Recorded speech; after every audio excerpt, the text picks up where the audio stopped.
Olá, seja bem-vindo a mais uma aula do curso de Política e Gestão Ambiental Municipal, que é um curso oferecido pela Prefeitura de Campinas, Escola de Governo, Secretaria do Verde e Elecamp. Essa é a 8ª aula do curso e hoje a gente vai falar sobre geoprocessamento na gestão pública ambiental. Bom, primeiro eu vou me apresentar aqui, eu sou o Fernando, sou engenheiro ambiental, trabalho na Secretaria do Verde desde 2013, isso é há 7 anos. Comecei trabalhando primeiramente com licenciamento ambiental no Departamento de Licenciamento Ambiental, primeiro realizando atividades de licenciamento de atividades relacionadas à infraestrutura, também trabalhei com empreendimentos imobiliários e atividades poluidoras. Trabalhei também acompanhando os plantios compensatórios na Coordenadoria do Verde, isso são plantios relacionados aos termos de compromisso ambientais e termos de acordo de compromisso firmados com a Secretaria do Verde, e atualmente eu trabalho aqui na Coordenadoria de Tecnologia de Informação Ambiental, trabalhando com geoprocessamento na Secretaria do Verde. E os temas hoje abordados aqui nessa aula são o que é o geoprocessamento, a história do geoprocessamento, como funciona o SIG e quais são os componentes dele, a utilização do geoprocessamento na Secretaria do Verde e alguns dos sistemas utilizados aqui na Secretaria do Verde para a sistematização dos procedimentos internos aqui da Secretaria. Bom, vamos pegar aqui a palavra geoprocessamento, né? A gente tem o sufixo geo, que do grego significa terra, que assim como a palavra geografia, né, é a ciência que estuda a terra, a gente tem os dados geográficos, né, que são informações espacializadas aqui no espaço, né? E a palavra processamento, como o próprio nome já diz, são funções matemáticas, algoritmos, estatísticas, né? Trabalhos feitos sucessivamente, né? E com isso a gente pode pegar da palavra geoprocessamento, que poderia significar aí processamentos de dados geográficos, né? Aqui um conceito teórico aqui do significado do geoprocessamento, que é o conjunto de tecnologias voltadas à coleta e tratamento de informações espaciais para um objetivo específico, né? As atividades envolvendo o geoprocessamento são executadas por sistemas específicos, mais comumente chamados de Sistema de Informações Geográficas, SIGs, ou então GIS, né, que vem do inglês Geographic Information System, né? Então, o geoprocessamento, ele é a interação desses 4 itens aqui na imagem aqui que você pode observar. Ele tem a cartografia digital, que são os mapas digitalizados, né? O processamento digital de imagens, que podem ser imagens de satélite, imagens de drone, né? Imagens aéreas, o sistema de informações geográficas propriamente dito e o banco de dados, onde vai armazenar toda essa informação, né? Portanto, o geoprocessamento aqui é a interação, né, entre esses 4 itens aqui da imagem. E geoprocessamento é algo muito recente, né? A gente tem aqui hoje os equipamentos, né, os celulares, que são equipamentos que conseguem fazer uma alta capacidade de processamento na palma das nossas mãos, que não deixam nada a desejar aos computadores que a gente tem na nossa casa aqui, tanto notebook como desktop, né? É claro que é muito mais fácil você utilizar um computador na nossa mesa, né, sentado na cadeira, para digitar um texto do que um celular digitando texto aqui na mão, né? E aí vem a pergunta, né, o geoprocessamento é algo muito recente? A gente tem aqui um exemplo, né, de utilização da análise espacial para obter uma tomada de decisão, seria obter um resultado que não chega a ser um geoprocessamento, porém ele utiliza as funções básicas do geoprocessamento, né? A gente tem aqui, por exemplo, o médico John Snow, que durante uma epidemia de cólera em Londres, Inglaterra, em 1854, procurando compreender o comportamento da doença e comprovar as teorias de disseminação da doença, que na época não eram totalmente entendidos, né, compreendidos, ele criou um mapa, inserindo aqui as informações, né, espacializando as informações dos doentes, como você pode ver de vermelho, os poços de água, de captação de água aqui no distrito de Soho, e com isso, né, ele conseguiu identificar visualmente, né, fazendo esse cruzamento de informações, que a concentração de doentes se davam ao redor do poço aqui localizado na Broadway Street, né? E com isso ele conseguiu orientar as autoridades da época a fazer o fechamento do poço e assim diminuir a proliferação da doença na época aí, né? Esse é um exemplo bastante útil, né? Um exemplo bastante clássico de usar aqui no geoprocessamento, onde Para a tomada de decisão, para auxiliar na tomada de decisão, foi utilizado uma análise espacial aqui dos dados para poder chegar em um objetivo específico, que é basicamente aquela descrição do geoprocessamento que foi visto no slide anterior aqui, né? Bom, a gente tem aqui a história do geoprocessamento, onde na década de 50 a Inglaterra e os Estados Unidos, visando reduzir os custos do mapa e a atualização dos mapas, ele começou a utilizar a computação informática, né? Porém, como na década de 50 os computadores ainda estavam bem na fase de introdução, na fase de desenvolvimento, eles não eram considerados aqui um SIG propriamente dito, né? Já na década de 60, o Canadá, precisando fazer o inventário de seus recursos naturais, ele começou a desenvolver aí o primeiro SIG. Porém, esses SIGs eram de difícil manuseio, né? Eles dependiam de uma alta capacidade do profissional que iria executar a tarefa, aonde que apenas na década de 70 eles começaram a serem desenvolvidos, mais aperfeiçoados, né? Porém, aí no sistema de computação, de informática, ainda estava começando a ter o boom aí, começou a deslanchar. Porém, na década de 70, houve o desenvolvimento do primeiro sistema CAD, né? Que seria Computer Aided Design, que é desenho assistido por computador. E os SIG, eles eram restritos a apenas grandes corporações, né? Nem todo mundo poderia ter o acesso à informática na época, né? E o SIG, propriamente dito, ele acabou tendo uma grande difusão, um grande boom inicial aí já na década de 80, né? Com a evolução dos computadores pessoais e os sistemas gerenciadores de bancos de dados, né? Com isso, houve o barateamento, né, do custo de hardware, assim como de software, e pôde aí bastante organizações começaram a utilização do GIS aí no mundo afora, né? No Brasil não foi diferente. Na década de 80, o professor Jorge Xavier, ele começou a desenvolver os primeiros sistemas aí, SIG no Brasil, né, na Universidade de Rio de Janeiro, onde primeiro desenvolveu o sistema Saga, e depois a gente tem a Max Data, que é uma empresa de levantamento aéreo, que para reduzir o custo de produção dos seus mapas, começou a utilização do SIG. Depois a gente tem na década de 90 aqui o CPQD, visando gerenciar aí sua rede de telecomunicação, também utilizando o sistema de informações geográficas. E por fim a gente tem o INPE, que já na década de 80, ele começou a desenvolver aí o departamento de digitalização de imagens e sistema de informações geográficas, né? O primeiro software que o INPE desenvolveu foi o Terra Libre. Mais tarde, na década de 90, aí, começou o Spring, que é um software que faz tanto sensoriamento remoto, mapas temáticos e análise espacial, né? Aqui embaixo aqui, eu coloquei uns exemplos de SIG, né? De software de SIG.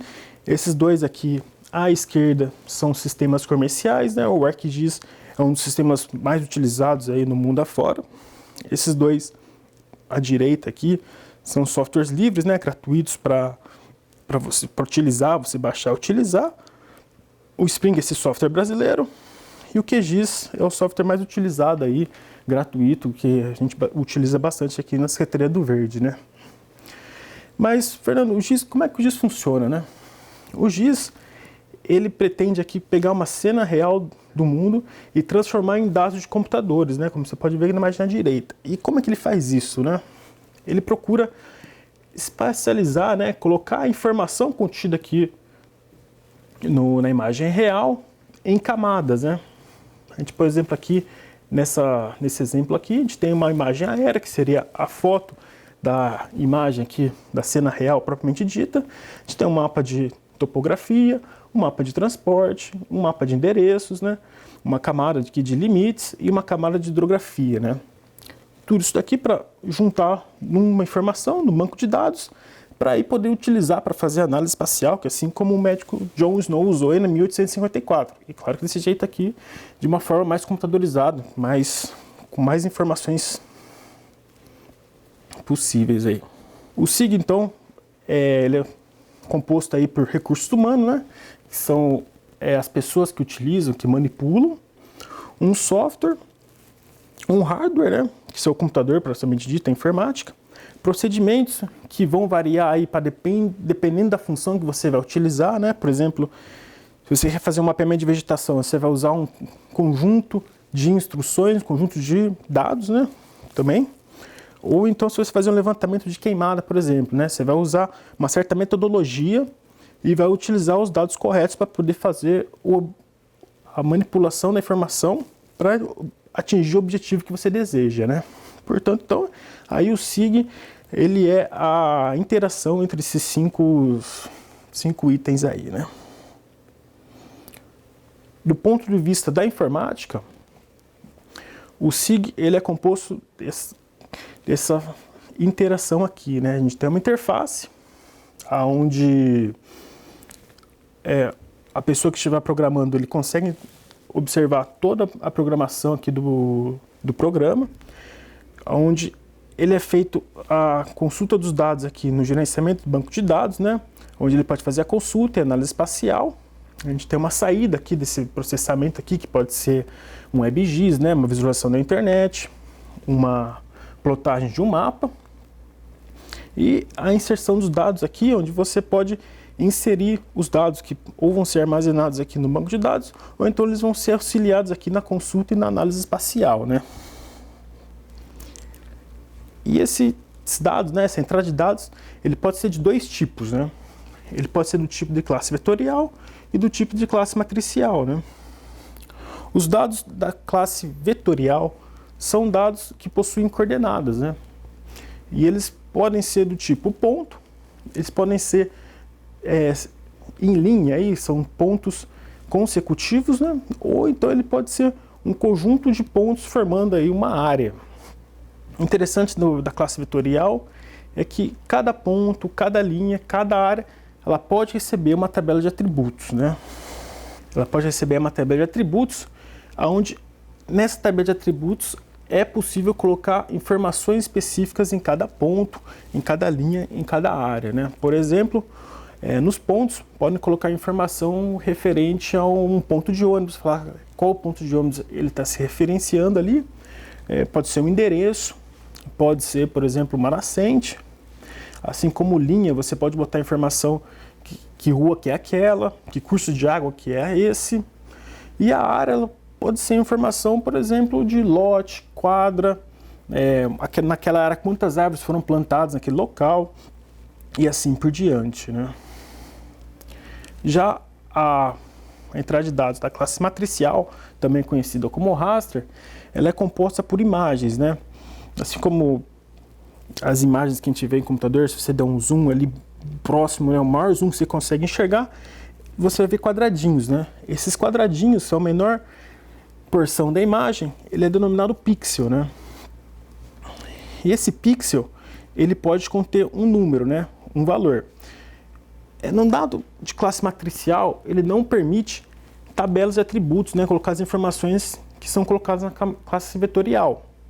Bom, a gente tem aqui os dados da classe matricial, que não são como os da classe vetorial, onde é possível anexar uma tabela de atributos contendo as informações.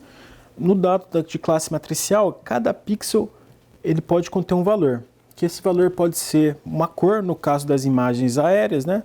Ele pode ser uma altimetria, no caso do modelo digital de terreno, e ele pode ser tons de cinza, no caso de imagens de sensoramento remoto, né? Onde são sensores acoplados em satélites ou em aeronaves, hoje em dia em drones, né? Que eles captam a reflectância do comprimento de onda do Sol que reflete aqui no alvo aqui na Terra, né? Esses sensores eles podem ser do tipo ativos, né? No caso de sensoramento por meio de laser, né? Onde o laser dispara um feixe de luz e retorna para o sensor efetuando a leitura, ou no caso de sensores passivos, onde eles apenas capturam a reflectância do alvo da luz incidente, do solar incidente na Terra aqui, né? Essa captura, esse sensor, né, ele acaba fazendo a captura do comprimento de luz, aqui da reflectância do comprimento de luz, em faixas específicas aqui, né? Aquilo ali embaixo, aqui nessa imagem aqui, a gente tem um comprimento de onda, né? E demonstra que o espectro da luz visível, ele acaba sendo uma pequena faixa dentro do espectro de onda aqui, do comprimento de onda possível aqui. nossos olhos ele apenas compreende esse pequeno facho, né? O sensoramento remoto, os satélites, né? As bandas que podem ser captadas essa informação, eles podem ultrapassar o feixe de olho visível aqui do ser humano, né? Com isso, olhando aqui um gráfico, né, da faixa, um comportamento espectral de alvo, onde aqui eu coloquei uma imagem, quer dizer, uma tabela com um satélite brasileiro aqui demonstrando as bandas que ele faz a captação aí dessa reflectância. A gente tem a banda 1, 2 e 3, onde elas representam aqui a luz visível, né? A gente pode ver aqui, ó, 1, 2 e 3 na luz visível. E a banda 4 aqui, ela acaba captando aqui o infravermelho próximo, né? Observando aqui o comprimento aqui de reflectância do alvo de vegetação, é possível observar aqui que no infravermelho próximo, a reflectância do alvo é muito maior do que no campo do visível aqui. Com isso, é possível criar composições de bandas aqui, onde essa primeira banda demonstra uma cor real, né? Formando aqui a composição pela banda 3, 2 e 1, que seria o vermelho, o verde e o azul, criando uma imagem de satélite propriamente dita, que são as imagens que a gente vê no Google Earth, né? No Google Maps. Ou então a gente tem uma composição aqui, né, utilizando a faixa do infravermelho próximo, né, realçando a vegetação no vermelho, que é possível observar aqui a vegetação muito mais clara que na imagem da cor verdadeira, né. É possível, inclusive, observar aqui nesse fragmento aqui de vegetação, que está de vermelho, que tem uma falha, aqui provavelmente deve ser uma queimada, onde nessa imagem aqui de cor verdadeira ele acaba sendo pouco visível, né. Então, a utilização dessas faixas, né, a utilização do sensoramento remoto, né, com o valor em cada pixel, é possível obter uma informação com muito mais precisão do que utilizando apenas uma visualização na cor verdadeira, né. Aqui, nessa imagem, como eu já comentei, é uma refração do vermelho próximo na composição do vermelho. No caso aqui, é a faixa do infravermelho próximo na cor do verde, né. E aí cabe a pessoa escolher, né, você que está trabalhando com sensoramento remoto, fazendo geoprocessamento, escolher qual a cor que você consegue observar melhor, que seria mais útil para obter uma informação, né. Portanto, aqui, as representações vetoriais e representações matriciais, elas pretendem traduzir aqui, pegar uma imagem do mundo real e traduzir em formato de computadores, né. A representação matricial, a representação vetorial, ela vai depender da função do objeto que você desejar, né? A informação que você desejar transformar em dado computacional, né? Por exemplo, na representação vetorial, a gente tem aqui as classes do uso solo, formados por polígonos, né? O rio, formado por linhas, e os pontos poderiam ser cada indivíduo de vegetação aqui na floresta, inserido aqui na representação vetorial. Já a representação matricial, como foi comentado, seria uma imagem propriamente dita aqui do mundo real, representando aqui, no caso, em polígonos, em cores, né? Como que seria o mundo real aí no dado de computador, né? Um exemplo aqui dos dados vetoriais da classe de pontos, né? A gente pode pegar aqui as nascentes no município de Campinas, onde cada ponto azul ele representa uma nascente, né? E a classe do tipo linha, como já foi comentado anteriormente, a gente pode demonstrá-los toda a hidrografia aqui do município de Campinas, né? Aqui uma imagem, um detalhamento aqui, a gente pode ver o Ribeirão Anhumas, né? O Ribeirão das Pedras e mais ali mais à esquerda, né? O Rio Atibaia. Já a classe do tipo polígono, num exemplo aqui, ele pode determinar, por exemplo, o fragmento de vegetação, né, os remanescentes de vegetação aqui no município de Campinas. A gente tem aqui a Mata Santa Genebra, a Ribeirão Cachoeira, a Floresta Serra d'Água aqui mais embaixo, e como nesse exemplo aqui, a classe vetorial aqui do tipo polígono, ele também pode ser classificado em cores, né? No caso aqui demonstrando de verde aqui a floresta estacional semidecidual, de amarelo o cerrado e de um tom mais claro aqui os campos de várzea. A gente tem um exemplo de dados matriciais ou raster, né? A gente tem um exemplo aqui da imagem aérea, ou seja, a imagem de Campinas aqui, uma composição de cor de imagem de satélite aqui do infravermelho próximo realçando a vegetação em vermelho. A gente tem aqui um modelo digital de terreno, onde de um verde mais escuro é possível observar a região mais baixa aqui no município de Campinas, que aqui embaixo a gente tem a calha do rio Capivari. De vermelho a gente tem os pontos mais altos ali à direita da APA, onde é possível observar onde fica, né, o Observatório de Capricórnio. E nessa imagem aqui a gente tem a carta topográfica do GC de Campinas, onde nessa escala que está sendo utilizada não é possível obter nenhuma informação, né? Onde que no geoprocessamento é preciso determinar a escala que você vai utilizar, a escala dos dados que você vai utilizar para obter o resultado, para obter a informação. Dando um zoom aí naquela imagem, na carta topográfica aqui, por exemplo, no centro de Campinas, onde fica o Paço Municipal, é possível nessa escala obter as informações, por exemplo, de curva de nível, né, do viário e dos edifícios aqui ao redor. Nessa outra imagem aqui a gente tem uma imagem de satélite, né, com a imagem de Campinas aqui detalhada, né. Nessa outra imagem aqui, na composição de cor de banda de satélite, realçando o vermelho, realçando a vegetação no vermelho, é possível observar que na vegetação ao redor do Paço, a Praça Carlos Gomes e as árvores esparsas aqui na região, por exemplo, do Cambuí e aqui na Avenida Francisco Glicério aqui. Nesse outro mapa aqui a gente tem um modelo de declividade, né, onde de verde mostra aí as áreas mais retilíneas, né, sem declividade, e as linhas vermelhas mostram os contornos aqui dos locais mais íngremes. Assim como a carta topográfica, ele não é possível obter muita informação naquela escala anteriormente, o modelo digital de terreno, nessa escala, não é possível obter muita informação, né? E todas essas informações aqui apresentadas, né, das classes vetoriais, agora das classes matriciais, elas foram retiradas aqui do programa, do portal Geoambiental, aonde nele é um WebX, né, onde é possível obter todas as informações ambientais municipais que elas estão aí sendo divulgadas, né. O portal WebGIS aqui, o portal ambiental, ele está disponível aqui no site na internet aqui, geoambiental.campinas.sp.gov.br, onde ele só tem um termo de utilização aqui, que é uma informação que, se caso você precisa de uma informação oficial, né, por exemplo, licenças, alvarás, ficha de informação, declarações de APA, declaração de APP, é preciso solicitá-los conforme os procedimentos, né, administrativos. O WebGIS aqui, o portal Geoambiental, ele serve apenas para consulta e divulgação de imagens, né. Você tendo ciência aí do termo de utilização, você pode entrar aí no portal, aonde à direita aqui a gente tem as primeiras camadas. A gente tem à direita aqui os programas, os planos, os ativos, os passivos, né? Onde essas primeiras itens aqui são as camadas do tipo vetorial, né?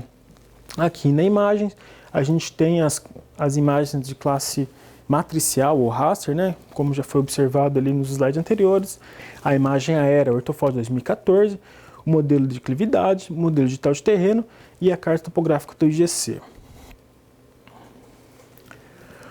Um exemplo de programa ambiental, né, que foi utilizado de geoprocessamento aqui na Secretaria do Verde, a gente tem os parques lineares, né, que ele é um produto aqui do Plano Municipal do Verde, onde por meio do geoprocessamento foi possível determinar aqui classes de implementação dos parques, né, onde o geoprocessamento, o cruzamento de informações foi possível elencar de muito alta a muito baixa a prioridade de implantação desses parques lineares, né?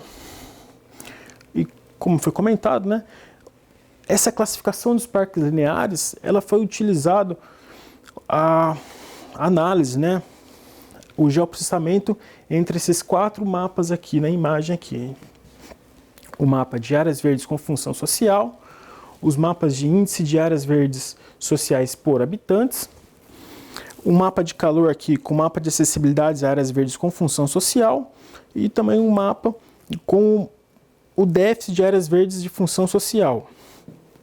Todos esses mapas aqui, a região de Campinas, ela foi separada pelas unidades territoriais básicas e o cruzamento dessas informações foi possível realizar aí a classificação dos parques lineares como muito alta prioridade de implantação e muito baixa prioridade de implantação.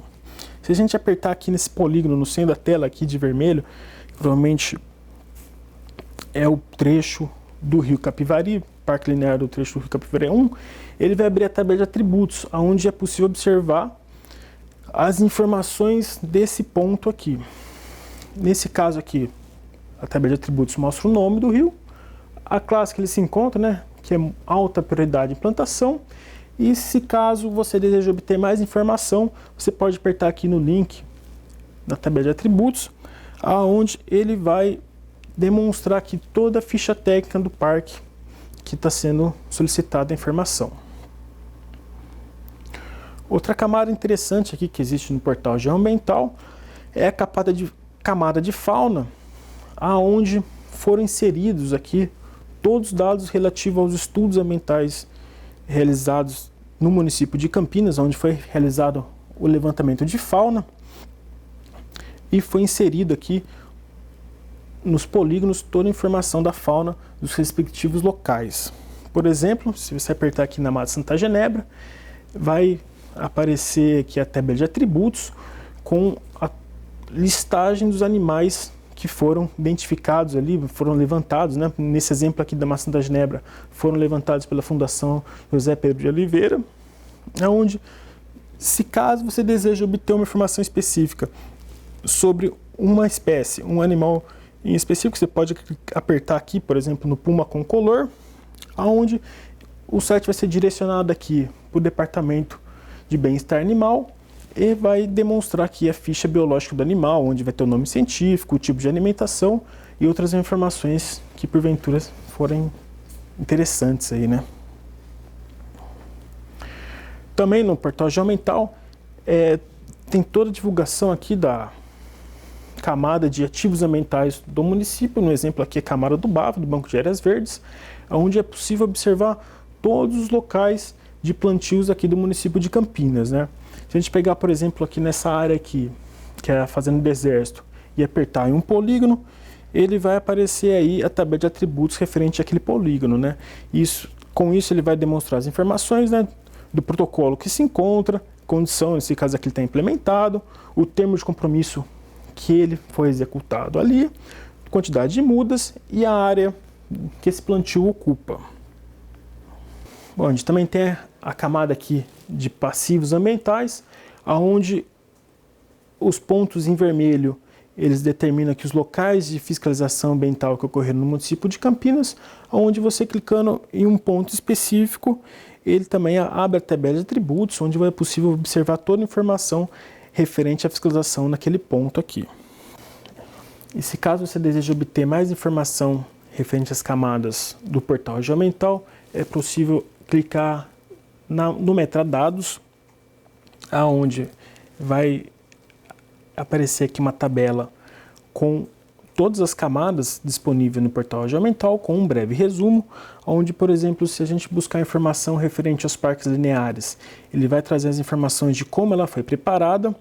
No caso, se você quiser fazer o download dessa camada para levantamento de informação ou algum trabalho com ela, é possível fazer o download disponível caso você querer mais informações, é possível acessar o Plano do Verde, clicando aqui na fonte, né, Plano do Verde Prognóstico, que vai direcionar você ao Plano do Verde propriamente dito, onde tem toda a descrição de como a camada foi realizada. Por exemplo, o Geoambiental é um portal com informações ambientais especializadas, né? Na Secretaria do Verde a gente tem outros sistemas que eles servem para sistematizar os procedimentos internos da Secretaria. Por exemplo, a gente tem o portal Licenciamento Ambiental Online, que está disponível em lau.campinas.sp.gov.br, onde nele é possível fazer o licenciamento de todas as atividades licenciadas aqui no município de Campinas. Esses dados do licenciamento ambiental eles estão espacializados, porém, essa espacialização do licenciamento ambiental eles ainda dependem de um certo tratamento de informação, tratamento de dados, para poderem ficarem disponíveis no Geoambiental. Portanto, essas informações não é possível obter no portal Geoambiental. Espero que futuramente consiga fazer um tratamento dessas informações para que eles fiquem disponíveis aí no portal Geoambiental. O sistema Atenas, como já foi demonstrado, ele já possui o georreferenciamento dos pontos de fiscalização que estão disponíveis no portal Geoambiental. E claro que no sistema aqui interno da Secretaria, ele possui muito mais informações do que é possível ver no portal Geoambiental, assim como nome do infrator, endereço e todo trâmite relacionado à infração ambiental. Outro sistema aqui da Secretaria do Verde é o Arquimedes, que ele é dividido em módulo 1 e módulo 2, onde o módulo 1 ele visa a implementação da Lei 15.449, que prevê o cadastramento dos animais domésticos no município de Campinas. Atualmente, esse cadastro ele é feito durante a castração do animal, por meio do DPBEA, onde é inserido toda a informação do animal referente à raça, nome, idade, histórico de saúde, vacinação, endereço, nome do tutor. E como eu já comentei, hoje em dia ele é utilizado durante a castração dos animais, onde é feita a microchipagem do animal e é inserido todas as informações. Futuramente, esse programa aqui, o Arquimedes, ele vai estar disponível aí para as clínicas veterinárias para fazer toda a identificação e microchipagem dos animais domésticos no município de Campinas. O interessante desse sistema é se caso esse animal que já foi microchipado, ele venha a se perder e alguém que o encontrou possui o leitor de microchip, é possível fazer a leitura de microchipagem do animal, nisso possível identificar o seu endereço, o nome do responsável, podendo assim devolver o animal perdido ao seu respectivo dono, né? O Arquimedes do módulo 2, ele visa aí uma criação de banco de dados, porém dedicado já à fauna silvestre, né? Onde seria possível você acessar o sistema, né, que seria por meio de um WebGIS, por meio de um portal, onde seria possível inserir as informações de fauna do município, né, seja, por exemplo, de um grupo de observações de aves, né, fez uma identificação de uma ave, fotografia, é possível inserir essa informação no portal ambiental para futuramente criação de um banco de dados de toda a fauna silvestre no município de Campinas. Porém, esse sistema ainda ele se encontra em construção, ele não está disponível. Espero que em breve ele esteja concluído e aí à disposição de uso aí no município de Campinas para fazer todo o levantamento da fauna silvestre presente no município. Outro sistema que a gente possui aqui na Secretaria do Verde é o TEAR, que está disponível em tear.campinas.sp.gov.br, onde nele é possível ver todas as ações de educação ambiental realizadas aqui no município de Campinas. Por exemplo, ele funciona como um Facebook, onde você se cadastra e você consegue identificar as ações de educação ambientais próximo da sua residência, no seu local de trabalho ou um local que você pretende visitar, né? Neles é possível observar, inserir, né, os espaços de educação ambiental, as empresas de economia verde, os educadores ambientais e os ecocidadãos. É claro que o geoprocessamento, né, a utilização de portais com geoinformação não é uma exclusividade da Secretaria do Verde. Existem outras secretarias que também disponibilizam portais, que também fazem geoprocessamento dos dados geográficos, né? A gente tem aí o zonamento ambiental, o portal de restrições e a planta genérica de valores da Secretaria de Finanças aqui do município de Campinas. Todas as informações, todos esses dados geográficos, né, todas essas informações geográficas elas estão disponíveis no banco de dados, que é no servidor Fouquet, onde cada pasta, cada secretaria, ela fica responsável pela inserção das informações referentes a ela em uma respectiva pasta aqui, né? Nisso é possível fazer a consulta de uma secretaria para outra, né? No caso, a Secretaria do Verde ela divulga as informações referentes ao meio ambiente para, se caso uma pasta, seja ela a educação, seja ela DDC, seja ela o DEPLAN, pretende buscar essas informações ambientais, ela pode acessar aí a Secretaria do Verde e buscar as informações conforme a necessidade e o trabalho que vai sendo elaborado aí. Bom, espero que vocês tenham gostado da aula. Caso desejem obter mais informações, vocês podem entrar em contato, tanto o Guilherme, que é o coordenador, como eu, que apresentei a aula para vocês. Vocês podem entrar em contato por e-mail, por telefone, ou então comparecer ao 16º andar do Paço Municipal, onde fica alocada a Secretaria do Verde. E muito obrigado aí e até logo.